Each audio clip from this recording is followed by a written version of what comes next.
How are you doing? You see me? Yeah, no? Can't see you yet. Here, I'm going to ask you to... Okay. Oh, there, I see. I just found the little box. There it is. Okay. Hey! Hey! Hey! Wait, let me start... You're out in the woods. I'm going to... Yeah. Are those trees? Yeah, there's trees. Yeah. Cool. Here we go. I'm going live on Facebook, so that... And then I also am going to turn on my Instagram live, so some people tune in at noon to see who I'm chatting with. So if but that's... So if somebody wanted to join, like people in the monastery, right? When you... Oh yeah, Facebook Live. Facebook Live is the best place to do it. And Facebook Live, what if they're not friends of yours? What if they're enemies? Oh yeah, no, just click on enemies. Just click right on enemies. It won't be long, they'll be having that. They'll have that. Yeah.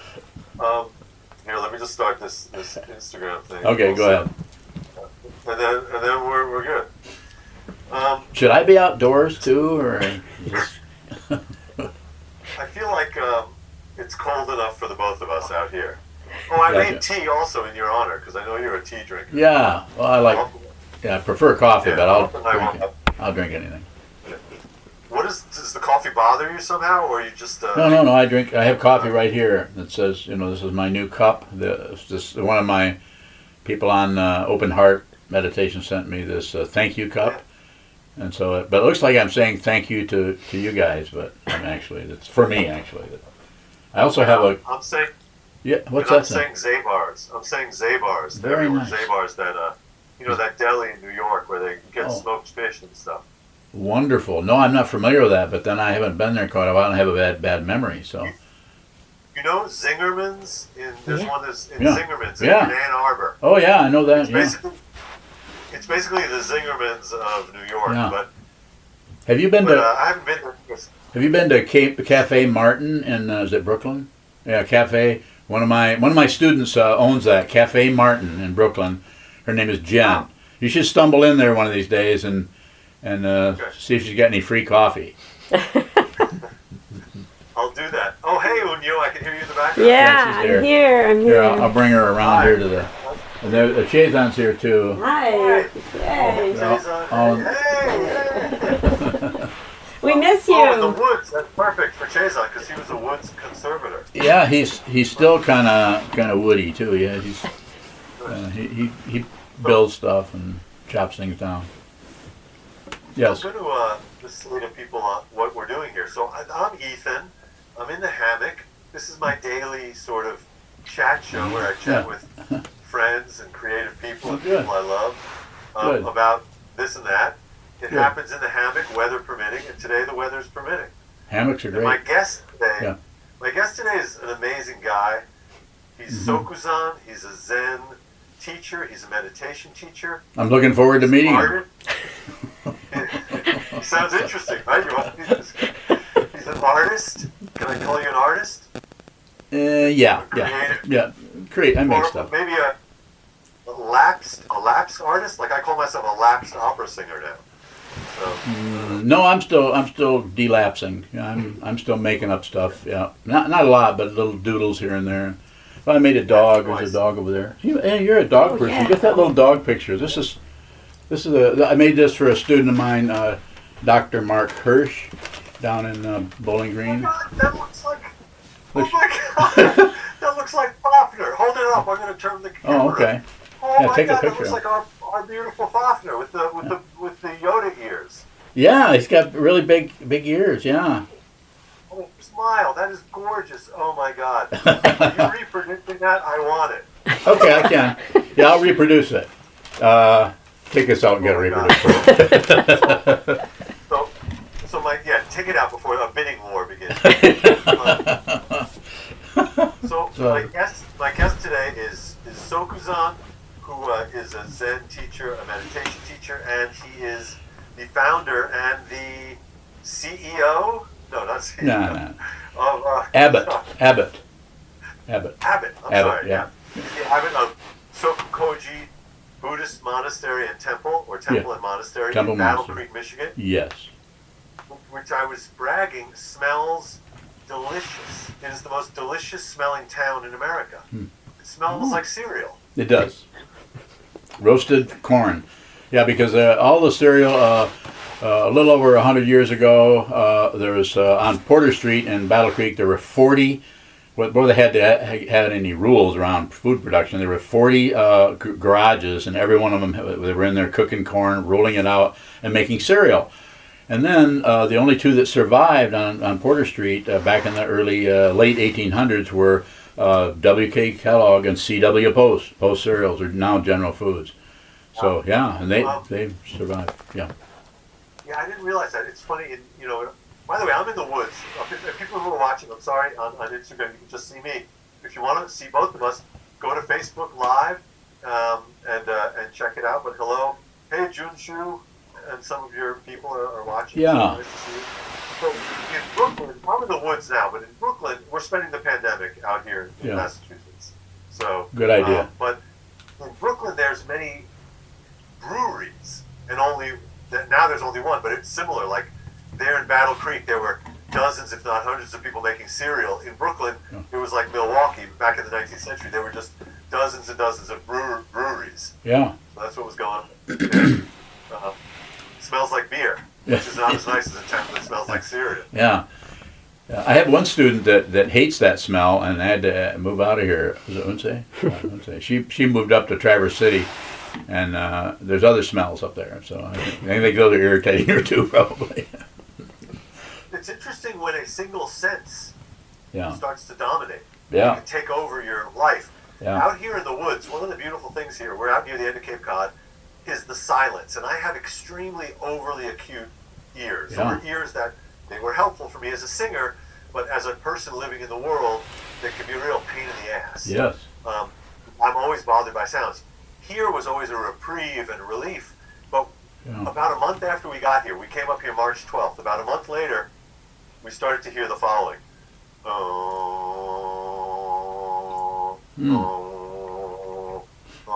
And it wasn't just me doing that.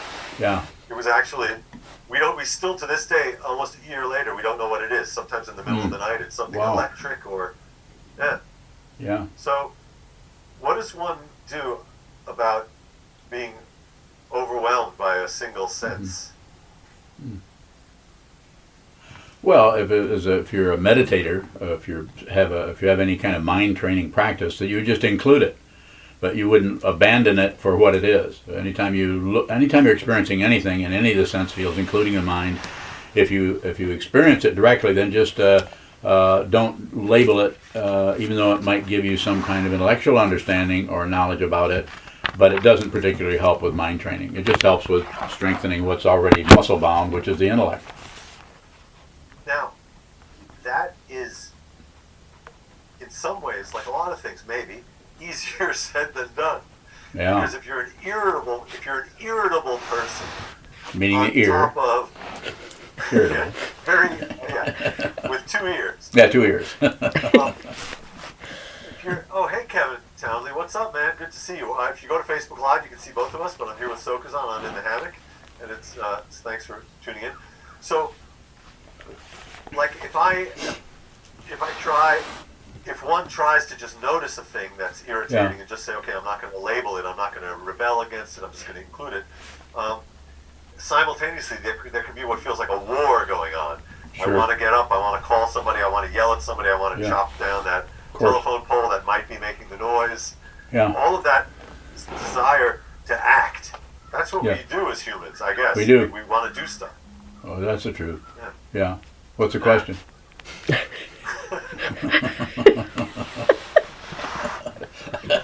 I missed you. I miss you too. So, listen, if anyone's watching who's never meditated or is curious about it, or a lot of people say, oh, I'm terrible at meditating, you should meet Sokuzan. You should watch some of his talks and get to know him. He's not only a delightful guy, but he's very insightful. Delightful and insightful. That's what I would say. But maybe I just need to get to know you better. Yes, there's still time. Even though I'm almost 80, there's still time. Yeah. Oh, my dad's also in your class of. Really? I shouldn't say that publicly. Maybe he's trying to get cast as a young guy in a movie, but class of 41. Class of 41, yeah. That's us. It's interesting when you're in Italy, like when they're talking, like when I used to work there, they'd say, "How old are you?" I was born in '68, and those people will refer to themselves as 68. They say 68. It sounds like you're saying I'm 68, but it just means you're born in. Born in 68. It's a weird thing. Huh. Yeah. Interesting. Anyway, is the world on fire? Yeah, it is. Is it more on fire than ever, or is this just, No, it's just a fire that it glows? It's in different just directions? it's just a reunion with all of us with the Peloponnesian Wars. We all come in. We all were back there, and here we are again. And not only that, but anything. I just picked that one out because it's 2,500 years ago, and it was somewhat synchronous with the life of the Buddha. So Peloponnesian Wars. There was a plague going on there. There were people killing and abusing other people. There was a political difficulties and the Sparta and Greece and everything, and they were just it was a mess, like it is now, kind of. Yeah. One of the things I love about your teaching, and forgive me if I'm misquoting or misstating anything, but the idea of a non-gaining practice. You meditate and you do what you do, not to get somewhere else or not to gain some credentials or not to gain anything. That's a revolutionary idea, especially for a lot of people like me who grew up with a ton of ambition and worry about the future and what am I going to achieve and how am I going to match up to everybody else. So a pursuit that's non-gaining is revolutionary. Yep, it's radical.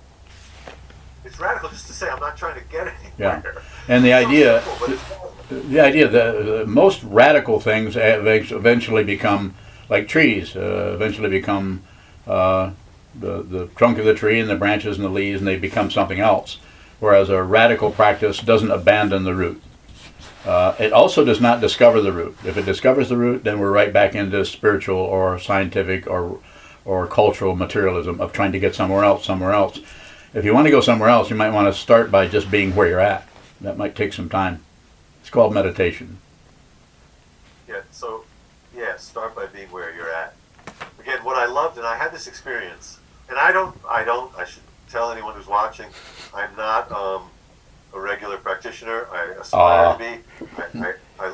I'm sorry. I'm a mess when it comes to all this stuff. But I found spending some time with you at your monastery at SokukoJi, I had that feeling of it being revelatory. I remember on my flight home, I stopped in a stopover and I called a friend, and I felt like I had somehow gotten an insight into something that apparently I didn't, but it really felt like. Yeah, you did. It felt like.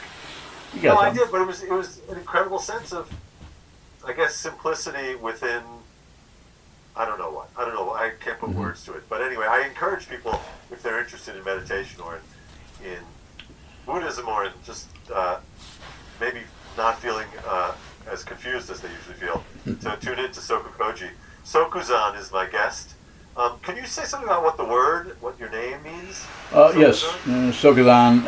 I've gotten a few names, a few from my root teacher, who was Chogyam Trungpa Rinpoche, and then the most recent name that I've gotten as a Buddhist name is Sokuzan, which means Soku means immediate or this or right now is a Japanese word. Soku, and Zan means mountain. So you could say as it is mountain or immediate mountain or suchness mountain, and there's all kinds of things. It's just a mountain, and here it is.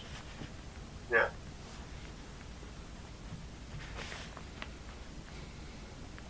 I remember something, I just remembered something that you suggested when we were talking one-on-one once. It just came back to me. You pointed out my tendency that I think a lot of people might identify with, of nodding or saying yes. Me too. The minute in fact, before you're even finished saying what you're saying, I'm agreeing with you. And that can function weirdly as a sort of interruption. Yes. It's actually stealing when someone's talking to you. If you do anything other than just receive, if you acknowledge, if you interrupt, if you don't wait for the period, as I sometimes say, then you're actually, even though you might not think you're a thief, but you're stealing that person's actually time on stage. You're taking it away because you're interrupting. Even applause for someone is interrupting. You know, applause, interestingly, in ancient Rome, that was the sound the audience would make to tell the person to get the hell off. I like that. I didn't know that. It's true. No, I it's bet true. it is. It meant to drive away. It meant to drive away, like applaudere. It meant to Get out of here. drive away the sounds of your hands. I like the hell, it's called the raspberry. Like, The raspberry. Yeah, I like that. I didn't know that. Interesting. yeah, I learned that. The other thing I learned watching, it was like a theater talk, late night TV show in Italy. Someone was talking about the fact that the word, I guess, teatro, or theater, I guess in the Greek origin, I don't know the exact root, but the origin, it meant all eyes focused on a single point. Oh, teatro. It's a very simple, beautiful idea. Like, that's what a theater is. It's just the one place you go where everyone is suddenly focused Well, on that's a meditation hall. That's a zendo. Teatro. Right. Zen teatro. Teatro Yeah. dello Zen. Celodezza. Teatro Celodezza. Yeah, that's yeah, that's we got one of those. It's called a monastery. The beautiful thing is that in your form of meditation there at SokukoJi, the shikantaza Shikantaza. is what I call it, where you teach people to, you're staring at the wall. All audience and no performance. I was going to say, it's so cheap. The set design, I know. the costume design, It sucks. very cheap. It is. Keep getting worse. Well, occasionally we paint the wall white, about once every 4 years because it gets smoky with incense smoke. We run a few rollers over it and get it white again, and then everybody's happy for a couple weeks. Also get smoky with people's breath. You're just standing like this close.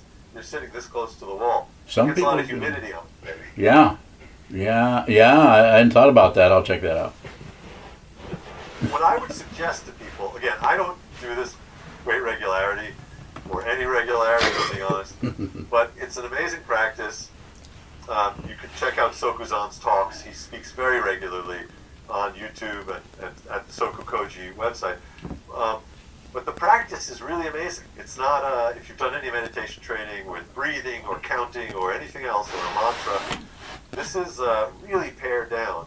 It's just sitting, looking at the wall, and the way you instruct is you say, sit still and watch what continues to move. I do. It sounds like a beautiful little paradox. Yeah. What could you give that instruction, which I might have just mangled? It's pretty close. Sit down, hold still. Sometimes I'll say put everything on receive. All the six sense fields, including the mind, whatever shows up, thoughts, smells, taste, touch, sounds out in the street, or however the wall looks, just receive through all the six sense fields. Be a good host. Just receive everything for a few hours. And I have a 4-hour hourglass if anybody's interested. So this is 4 hours of meditation. Huh? Yeah. Are you sure that's not Chianti? What is that? No, this is not Chianti. This is from a friend of mine, and kind of a student of mine, Bob Holman, who is a New York poet, actually. He lives in New York. Does he live in Brooklyn? I'm not sure. I'm not sure where, but Bob Holman, Holman, a very good poet. Bob Holman. And and anyway, he knows that I recommend that people do a short personal retreat called block sitting. And so you turn it over and it just keeps on going. But you're not supposed to turn it over until the 4 hours is up. Well, a 4-hour glass. So, Yeah. Yeah. So some people watching might not know if you're being facetious. No, I'm but not. He is not. These guys, they meditate for many, many hours. Yeah, there, lots of hours. Well, Sit still, lots hold of still. hours. Sit still, hold still. All the senses open, including the eyes. Look at the wall. Put something in where nothing is happening. It could be a wall. It could be a refrigerator. It can be the trunk of a tree. Something. Just hold something where nothing's moving, and just put everything on receive, and then watch what's happening without commenting. Go ahead. When you say you're going to watch, you're going to find a place where nothing's happening. Yeah. So, for example, you could just sit in the U.S. Senate. Exactly.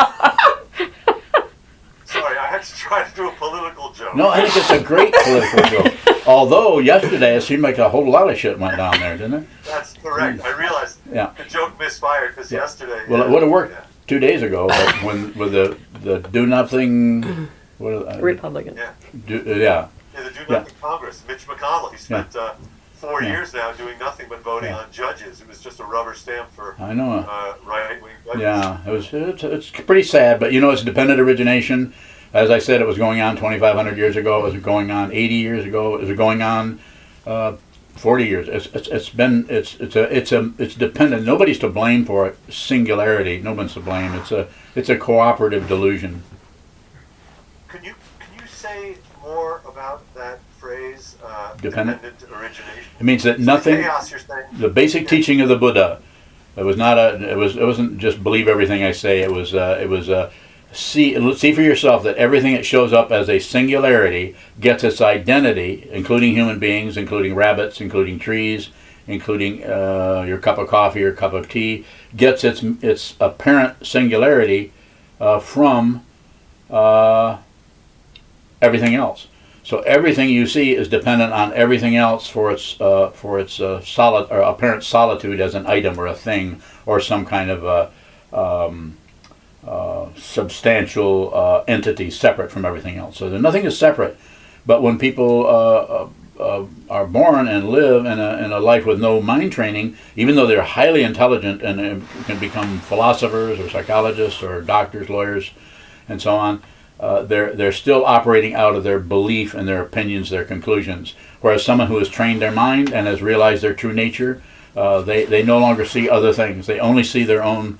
They only see themselves everywhere. They don't see someone else. So therefore, there's no enemies anymore. If you made friends with this one, then you don't have any more enemies, because all the enemies that are out there actually start here. That's called a projection. So make friends with this. The warfare is over. I'm not saying people won't stop rushing you with AK-47s, but how you work with that might be different than it would have been if you had your own AK-47. Speaking of AK-47s, you were a Marine, is that right? I was. Yeah, I never killed anybody, but I was trained to do that. In 1959 is when I went in the Marine Corps. Is that Paris Island or the other place? I went to Marine Corps Recruit Depot, San Diego. So, a lot nicer weather. Yeah. Is that the one that's on that island right off of San Diego? Or no, it's No. Pendleton, like north of San Diego. Pendleton is actually a 2nd Infantry Training Regiment, USMC. So that's where I went there for infantry training, how to kill people, basically, and how to run up the sides of mountains with a bunch of 782 gear, loading you down full of coconuts. I don't know what they have in it, but they put something in it. That makes it sound like a fun island retreat. It was fun about every 4 or 5 days. Something funny would happen. That was it. And then you went to the Art Institute of Chicago. Is I that did, right? yeah. Then I studied fine art and painting and sculpture there at the Art Institute of Chicago for a couple of years. I never was there long enough to get a degree. I also went to study at the Corcoran Gallery in Washington D.C. Before I went to the Art Institute. I studied art. I'm a comedian. I do. A lot of comedians, almost all comedians, will tell you that if they get into it with them, or even if you just listen to their jokes on some level, Yeah. you can kind of feel and hear that they got into it through their suffering. Mm-hmm. They went through something painful, Yeah. or that just became their way of dealing with the misery and the pain of being a human. Yes. Is that true also about Zen teachers or Zen practitioners? Well, I think it's Did true. they get to it through suffering? I think so. I mean, you try everything, and if nothing seems to work to alleviate your distress or your sadness or your anxiety, then you might stumble into a meditation teacher, which I was very lucky to do in 1973. It's when I met my my teacher, Chogyam Trungpa Rinpoche, and studied under him. Then I met Kobun in 1990, after Trungpa Rinpoche had passed away a couple of years before then, and I met Kobun. So I had two teachers. One is in the Tibetan tradition, one in the Japanese Zen Soto lineage of Japan.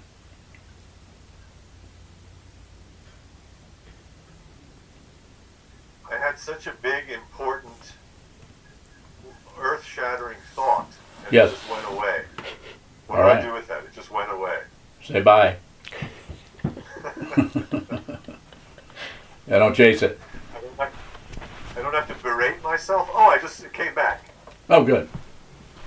If people who land in the world of doing Zen and practicing mindfulness and practicing meditation tend to come at it through a feeling of either frustration or maybe suffering of some kind, is it possible that, for example, if you were to take the Congress, like let's take the U.S. Senate, those were a lot of very high achieving people. Yes. Many of whom probably don't think of themselves as people who suffer or who are confused or who are lost. So Yeah. is it possible or true that you're very unlikely to find mindful people working on just sort of these concepts of I guess just staying in one place and, Yeah.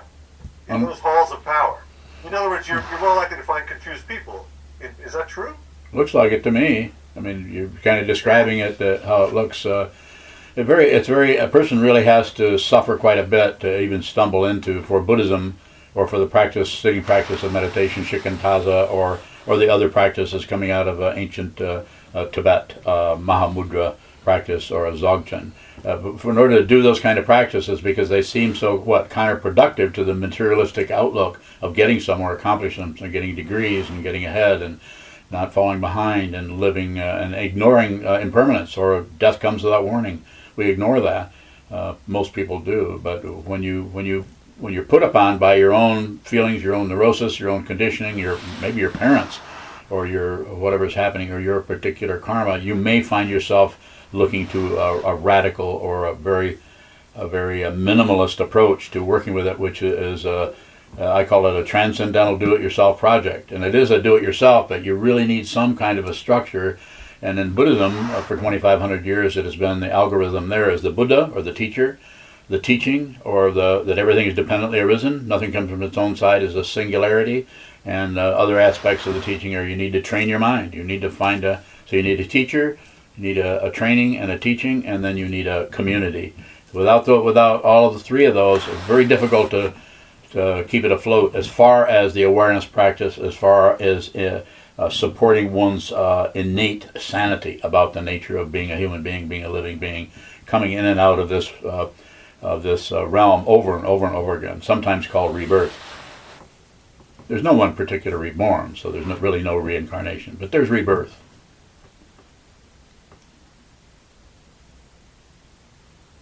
I'm happy I was able to make that clear to you.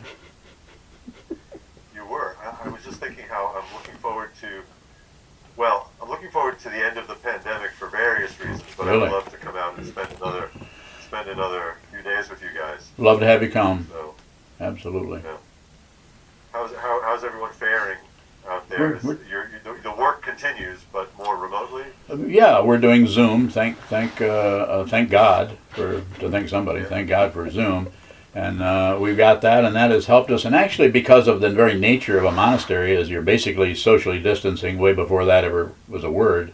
You're getting away from everything. You've left that, and you sit down and you train your mind. So it hasn't been too odd for us, has it? It's been odd because we don't want to contaminate anybody, but some people. We just figured out a different way to move the form around so people can continue to practice. And I think we have how many residents do we have there? 12. We have 12, huh? 12 and a half. 12 and a half. We have to count Rumi, who's only 2. So he's an early monk. Early. I want to meet him in person. I've only met him remotely. Yeah, you would really hit it off, huh? During some of the talks. Yeah, he comments, sometimes now and then if we can't shut the sound off. Everyone's a critic, even the baby. I know it. Yeah, and he's always wanting to chant, and he's wanting to come into the Zendo, and he's tried to climb up on the teacher's. He has climbed up on the teacher's chair and tried to take over when I wasn't there. It doesn't make a lot of sense yet, so that's good. It's an insurrection. It's an insurrection. And think about that. Next time we catch him up there, we'll title it insurrection. Yeah. And he would probably say, Okay. baby insurrection. That's how he would say it. He refers to himself as the baby. Yes. I wanted to listen, thank you for your time. I just want to do Thank a you. little station identification. I'm Ethan. This is the Hammock. I'm here in the Hammock. It's my noontime chat show with interesting, creative, wonderful people. Today my guest is Sokuzan, a Zen teacher and the abbot at the SokukoJi Buddhist Temple and Monastery in Battle Creek, Michigan. You should go check out his talks and learn that form of meditation. I think it's really valuable. But before we go, I just wanted to first I'm thanking you for your time. Thank you. I'm bowing. I'm bowing.